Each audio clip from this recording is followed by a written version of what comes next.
It's the last thing I should be saying in 2017. But after seeing Geostorm, I was left wanting more high-octane weather. There's no doubt the Gerard Butler-helmed disaster flick is hitting cinemas at an inopportune time. Devastating storms and hurricanes have battered the U.S. and Central America this year. A film about monster storms that hits a little close to home. Jake Lawson. Gerard Butler contemplates saving the world in Geostorm.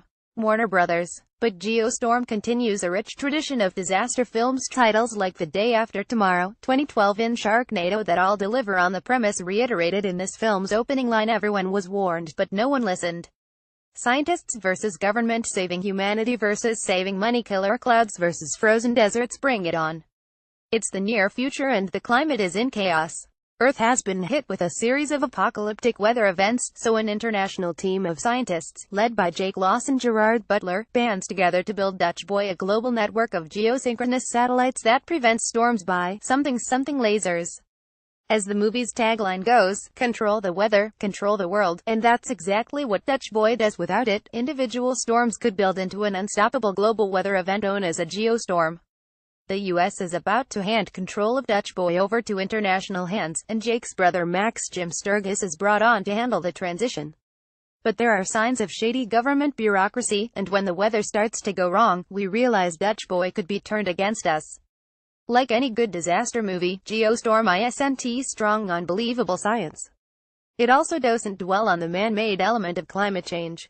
In fact, humankind has declined to rein in its profligate consumption and heavy reliance on fossil fuels in favor of building an expansive space program, a massive, fourth-generation international climate space station and good old Skynet. Sorry, Dutch Boy.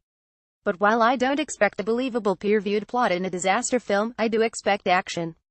In between truly unbelievable freak weather events, a snap-frozen town in Afghanistan, a killer ice wave in Rio de Janeiro, there was a great deal of posturing about government conspiracy, tempered with A-list actors looking like they were mentally clocking their billable hours in each scene.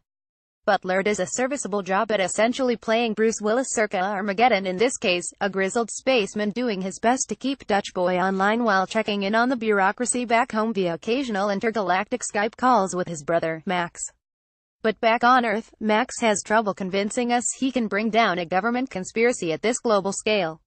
Sturgis is drab and desperately in need of a haircut in the supporting role, and we're surprised Secret Service agent and love interest Sarah Wilson Abby Cornish is willing to stick with him for the duration.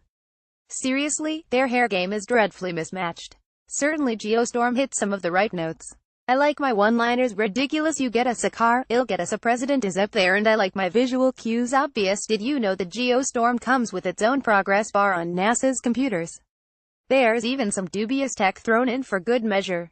In the near future, everyone has a translucent holophane device for making calls and hacking satellites, while in Hong Kong calls are made on office phones straight from 1992, but the film could afford to skip the turgid exposition and Washington machinations to give us more of the good stuff. Special effects, wide-eyed civilians craning their necks to see impending doom, and Russian sky lasers. Yes, I wanted more of that preposterous plot point.